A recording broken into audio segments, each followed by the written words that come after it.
Good evening and welcome to the Port Jervis City School District Board of Education meeting. At this time, I'd like a motion and a second to call the meeting to order. I'll move it. I'll second. Phil and Judy, all in favor? Aye. Anyone opposed? Motion carries. This time I ask that everyone stand for the Pledge of Allegiance, followed by a moment of silence. Taylor, can you lead us in the pledge, please? I pledge allegiance to the flag of the United States of America and to the republic for which it stands, one nation, under God, indivisible, with liberty and justice for all.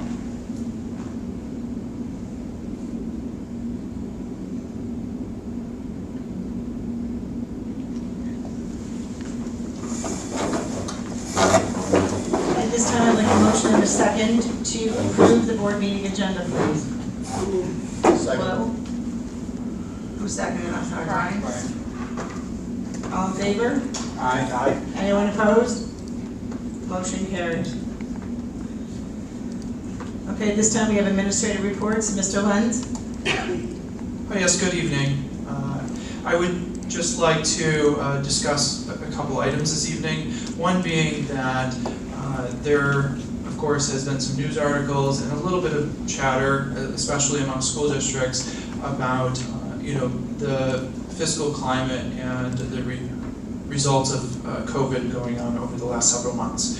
And I talked about this during our budget building process, which of course, as we all can remember, was an extended process because of COVID. But one of the things was the look back periods. And we have passed by a couple of the look back periods with really very little being said by the state to date. But the one that is looming is January, and that will be the time at which I think we really know what is going to be the result as far as what the state budget looks like. And at this time, one of the things that had came out from the Division of Budget, and of course this is based on estimates and then looking at tax revenue with regards to just public spending and so on and so forth. But at this time, they're guessing that they will have a several billion-dollar budget gap. And they are indicating that that could have an impact on, of course, state aid for localities. We're, of course, one of those as a school district, but this would, impact towns, villages, everyone. So, we're certainly paying attention to this, being mindful of it, and what has been going on thus far is that we've received some state aid payments, and those have been cut by 20%, and so that's the news articles that you may have seen recently. So if we were supposed to get about $800,000 in state aid from a BOCES payment the other day, and instead we received about $640,000. So that 20% at this time is not permanent. They keep saying that it's temporary until basically they potentially make it permanent. And so the one thing that is out there is they indicate that they're really waiting for the federal government and what is going to happen with regards to a stimulus package. And is there going to be money that comes to the state? If that happens, then that state aid withholding may not actually be a permanent withholding. And so that's really what all of our schools in the region and of course across the state are waiting to see. And we will pay attention to that. We will also make decisions fiscally to ensure that we can respond accordingly, because of course 20% is a lot of money as far as state aid. We are a district that our budget is really built on about 2/3 of our funding coming from state aid, so it will be something that we will keep talking about. The other thing is food service. So we did, of course, start that process of delivery. We will continue. We are adding folks onto the route as they complete the form online.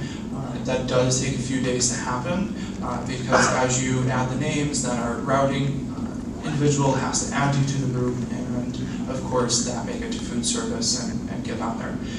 We will start hot meals this Friday. and we will, be alternating that with a cold meal because we're sending home 2 days worth of meals at this point. So that will begin, and it's ongoing learning process, because as we enter the hybrid stage, we're going to have to work out who is in the building and who is home. So certainly bear with us. Please reach out and communicate if you're not getting something and you expect to because you're on the list. We will certainly cross-reference and do our best. I really think there's going to be limited errors, but it certainly could happen with the several routes that we actually are running at this point. So with that, thank you very much. Thanks, Mr. Lenz. Mr. Pantaleone? Good evening, everyone.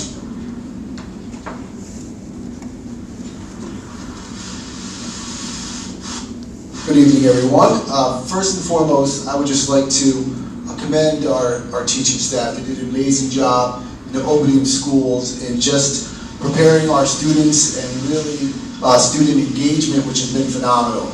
They hit the ground running and really preparing the lessons and ensuring that our students are getting the content that they need.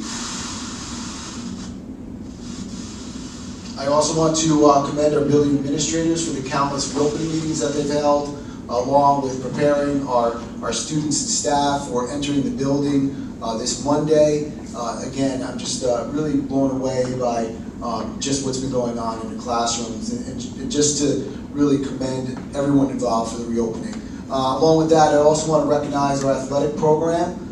We recently received the New York State Public High School Athletic Association School of Distinction Award, and this award is in high regard that really, which breaks down is our varsity teams. 100% of our varsity teams had a grade point average of 90% or higher. So kudos to Mr. Hollick and all of our varsity teams and our entire athletic program. It is something really to be proud of. Along with that, we've been holding reopening meetings as a district through our Choose Committee.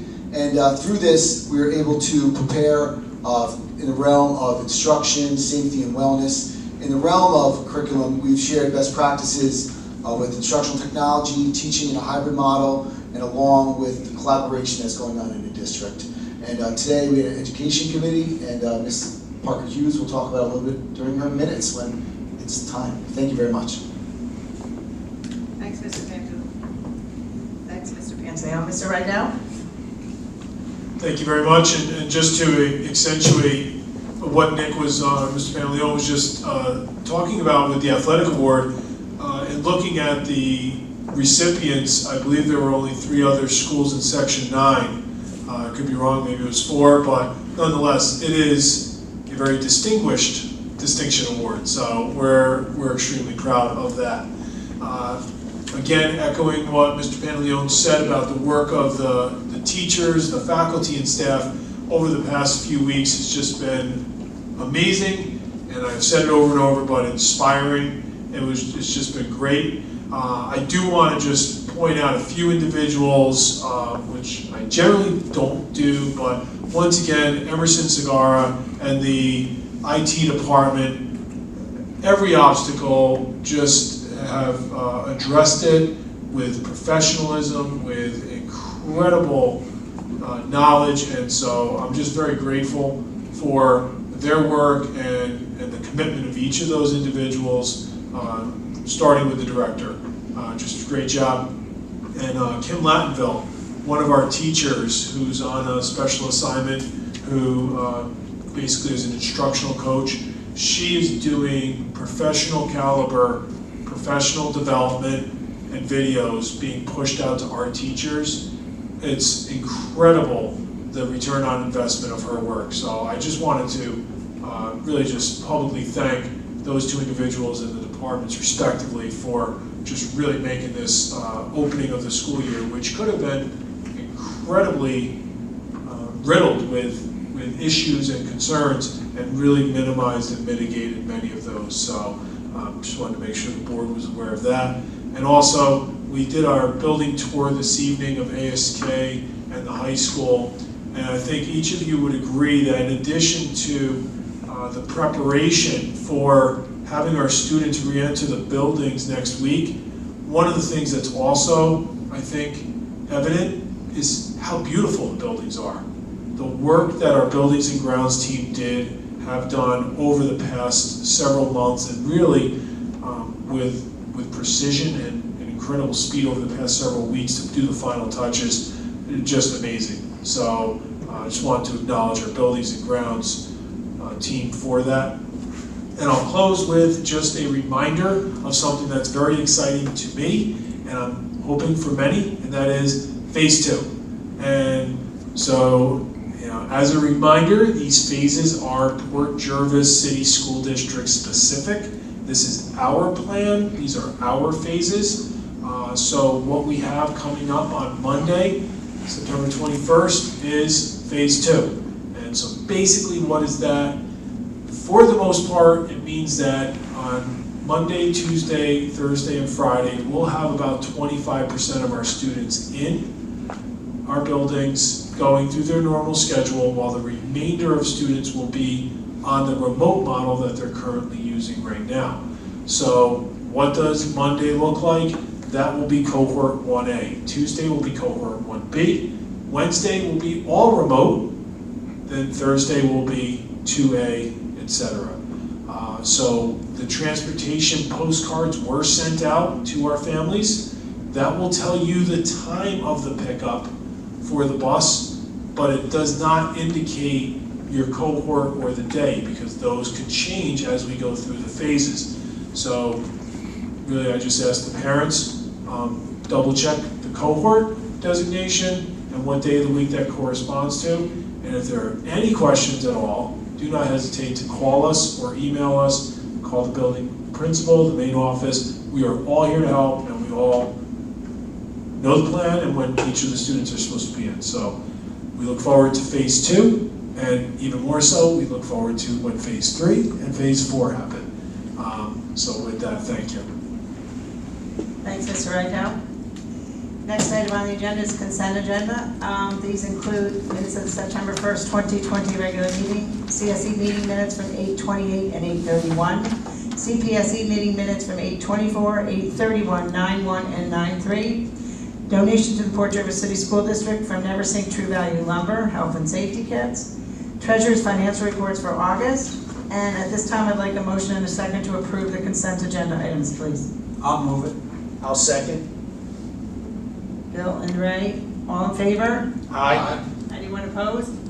Motion carries. Item number 5 is personnel employment items. These include termination of employment, employee number 4269, resignation, support staff lead maintenance specialist, position number 525, appointment support staff vacancy number 2237, position 574, appointment support staff vacancy number 2238, position number 478, appointment instructional staff vacancy number 2239, curriculum coordinator, appointment support staff vacancy number 2247, position number 525, lead maintenance specialist, HVAC, appointment substitute teachers and nurses for the 2021 school year, appointment support staff substitute clerk typist, employment contract for the director of information technology.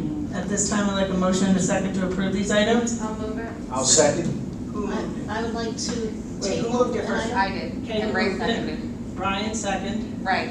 Okay. All right. Judy just said she wanted to table something. I want to table item, please, for discussion. You did- Table what? Judy has a motion to table item I. I'll second.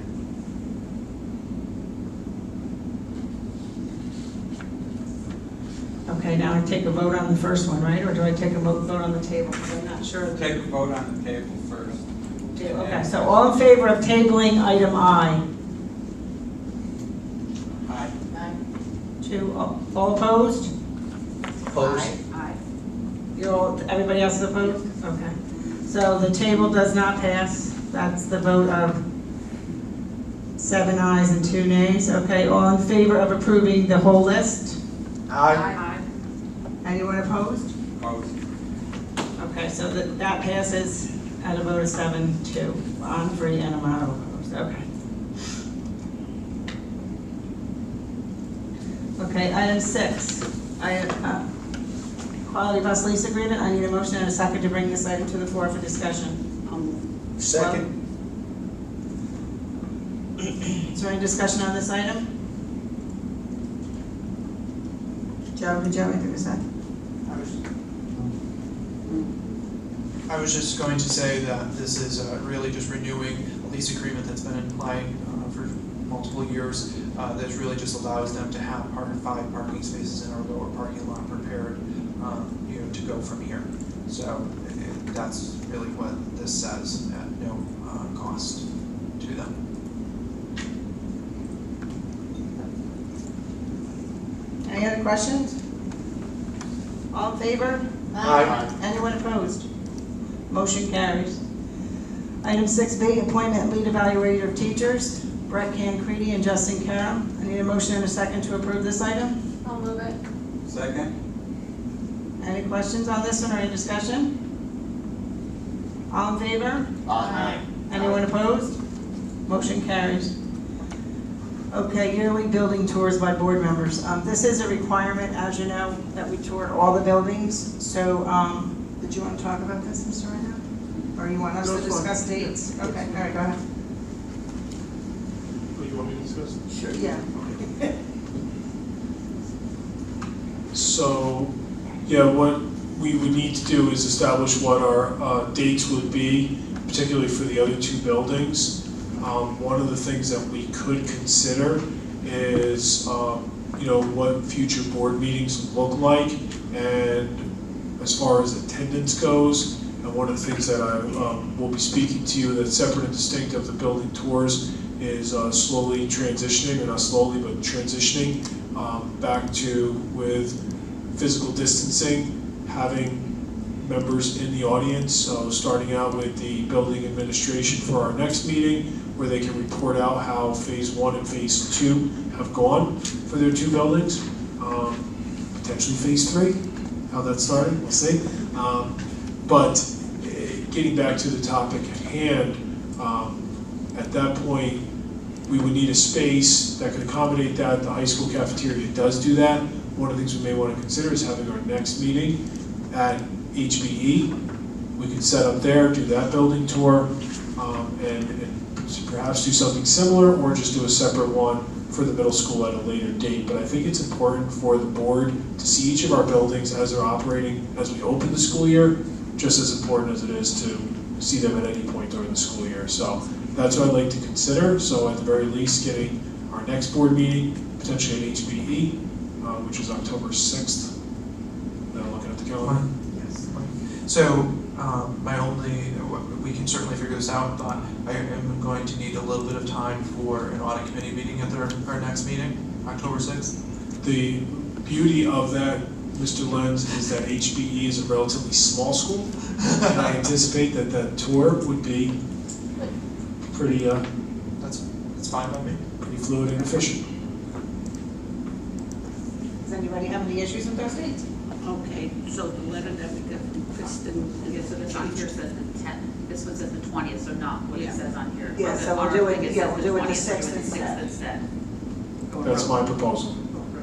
And when do you want to do, that'll be HB, and then when do you want to do the middle school, the 20th? Okay, so we'll just make this one October 6th, okay.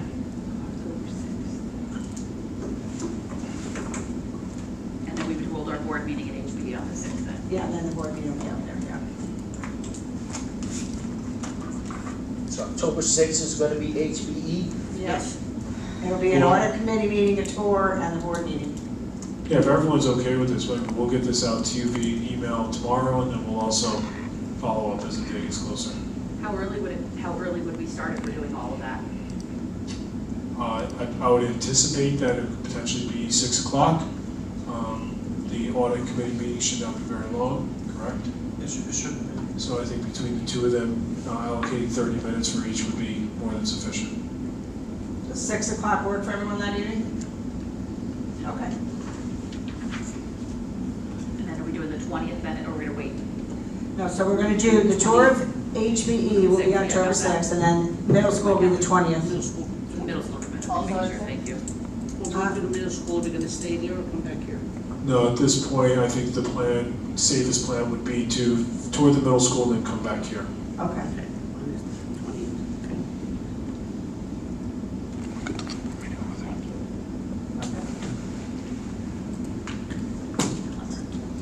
this time, board member comments, Judy?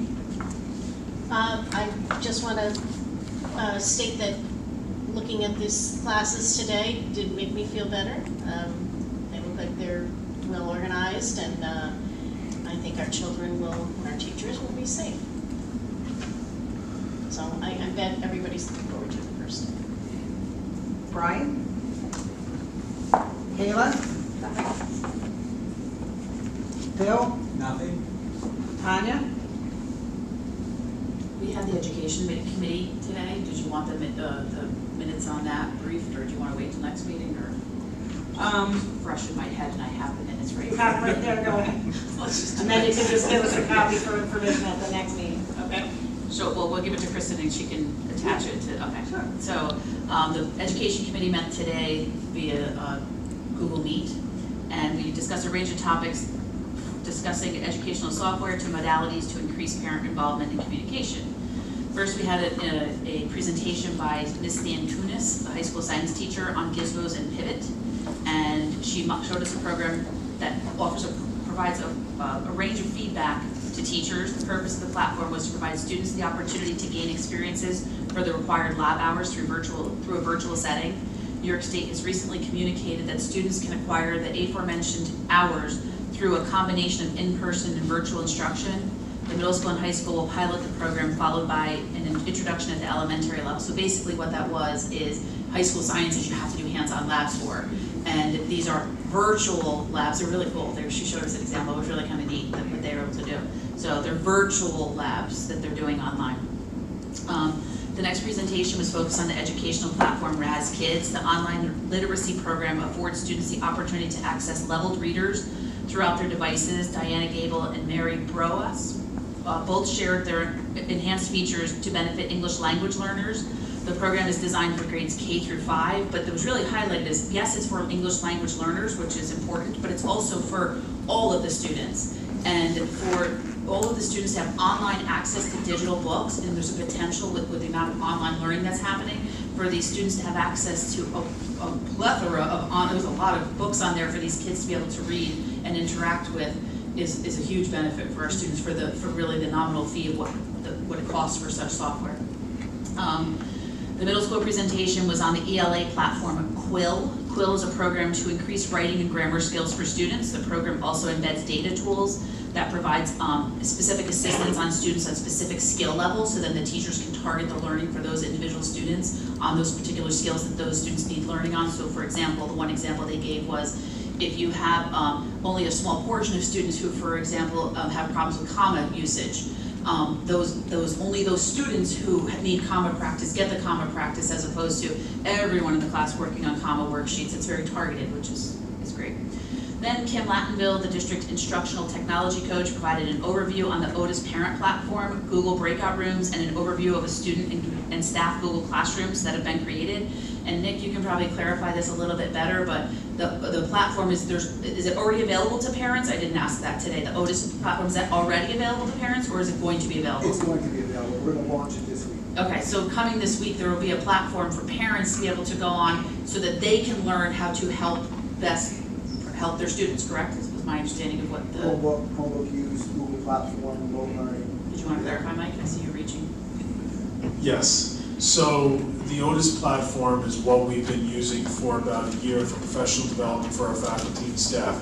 They get a username and a login. They go on there. There are literally thousands of professional development workshops that they can choose from. This is going to do the same thing for our parents. They'll have a username and a password.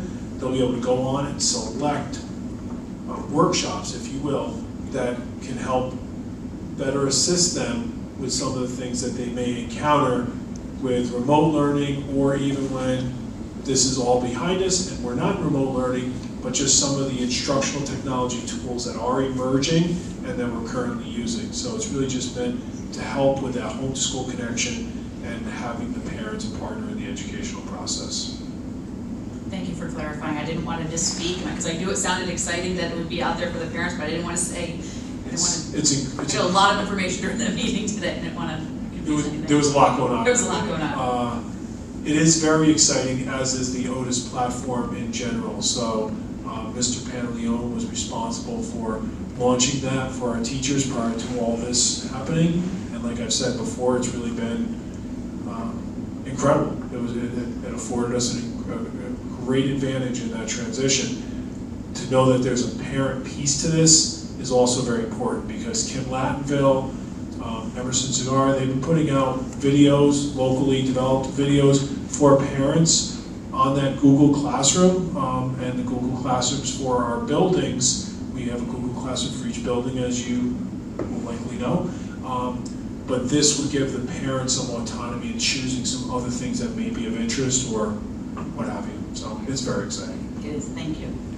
And then finally, we ended with Mr. Pantaleone led a brief discussion regarding the potential implementation of elementary emails for grades 4 through 6, when we discussed the benefits of having a parent portal as a parental communication tool.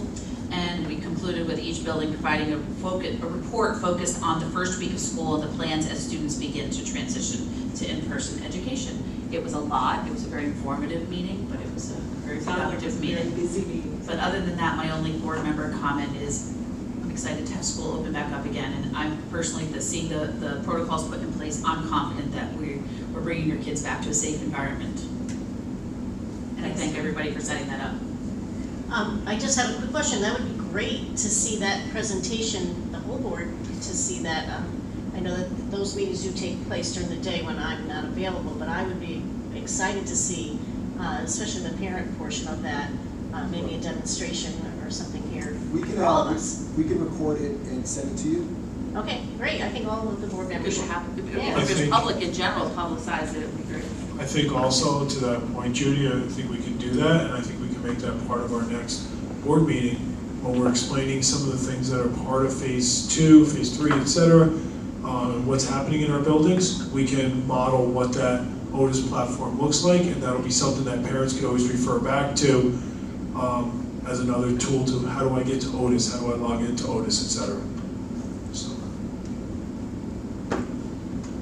Okay. And I'm sorry, if I could just interject one more thing. Sure. You mentioned the emails, grades 4 through 6.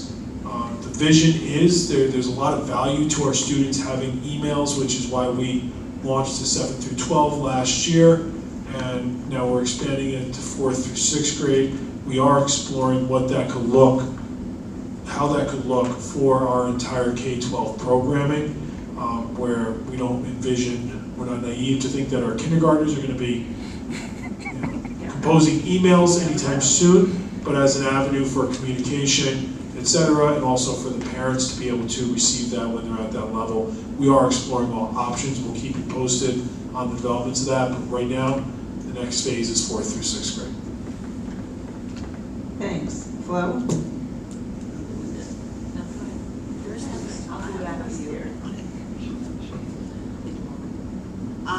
I'd like to thank everyone who's involved in getting our kids back into school, because I think it's so important. I know you are doing everything you can, your power and your knowledge, to make this work, and I thank you and I appreciate it. I know we all do. I am sitting here listening to everybody, and I'm sorry, I keep going back to the financial part of what we're going to be headed into.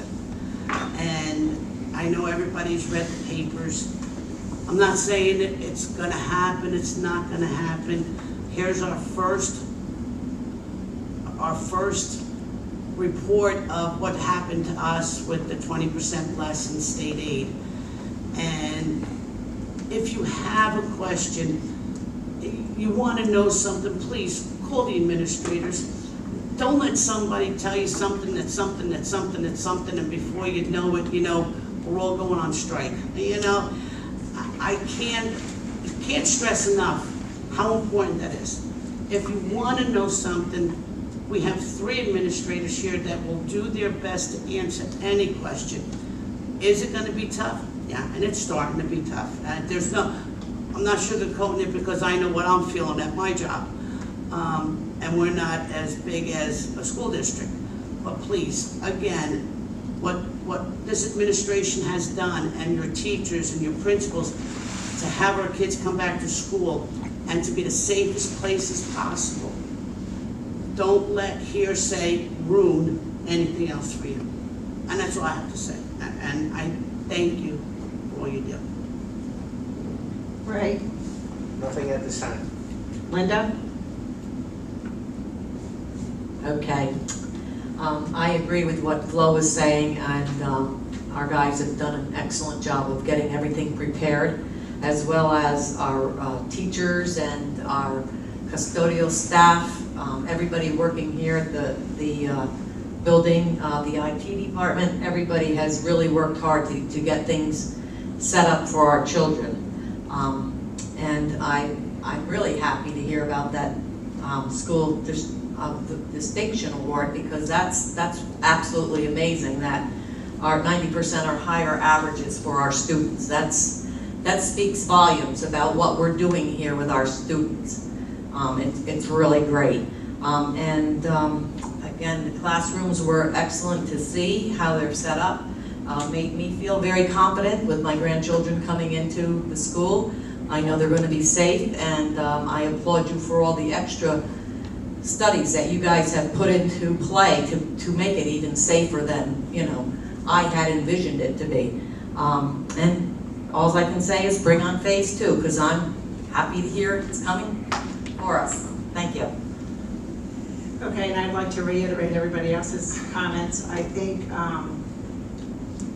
you know, again, leadership starts at the top, and I say it and say it and say it, that we're very fortunate here in Port Jervis to have the people we do leading us down the road. It's not been an easy 6 or 7 months, and it's probably not going to be another easy 6 or 7 months. We're watching the budget. They've done everything they can to ensure the safety for our children and our staff, and I really am looking forward to seeing the buses moving next week and have kids on them, and the teachers are looking forward to it too. So I think together we're going to conquer this, and we're going to be well here in Port Jervis. So at this time, the next meeting dates, let me give you the dates to remember first, and then I'll ask for an adjournment. September 16th to 18th is the freshman walkthrough. This is by appointment only from 2:30 to 5:30 and located here in the high school. September 21st, virtual open house for all schools. It's an evening meeting in a Google Classroom. September 22nd is the PTSA meeting. I'm presuming that's the high school. It's not, it doesn't say at 6 o'clock, it's Google Meet. September 26th, which is a Saturday, is SATs, 8 a.m. in the Port Jervis High School. October 6th is the Board of Education meeting at 7, and that'll be at HBE. That would be high school PTA. It is high school. PTSA, the only one that's Student, PTSA okay. is high school. Okay.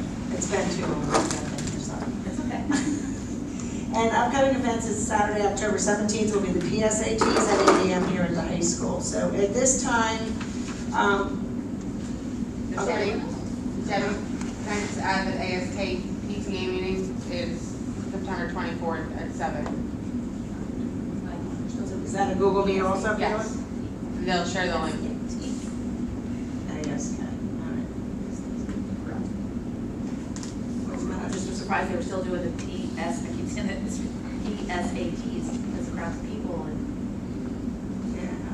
right. Oh, yeah, as of right now, yeah, so I thought you were talking about PTS. No, PSATs. Yes. So That's what all I'm trying to say, the, it's slow and methodical. traditionally, like, we would only have 4 or 5 proctors, and they're already expecting to have 12 proctors involved in that. So it'll be more spread out, it's not gonna be the normal jam packed. Correct. Oh, yeah. You're not gonna have 20, you're not gonna have your 21 students in Thank you, I just wanted to clarify that.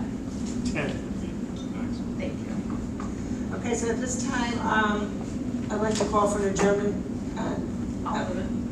Okay. Second. For the purpose, to go into. For the executive purposes, session. to go to executive session for the purpose of discussing proposed, pending, or current litigation and matters regarding the appointment, employment, suspension, dismissal, or removal of a particular person or persons. Tiny We're little. specifically discussing personnel and requests from a parent for board review, specifically to clarify that, it's highlighted in the letter now. Okay. That's what we're going into executive session for. Well, that's been, okay, all right. Yes. All right, and to discuss a request for a parent for board review. Okay, so I have a motion by Tanya, I need a second. Brian said. Second. Brian, you're too quiet tonight, Brian. I said it, you just were like mumbling. All in favor? Aye. Anyone opposed? Okay, motion carries, and we don't expect there to be any action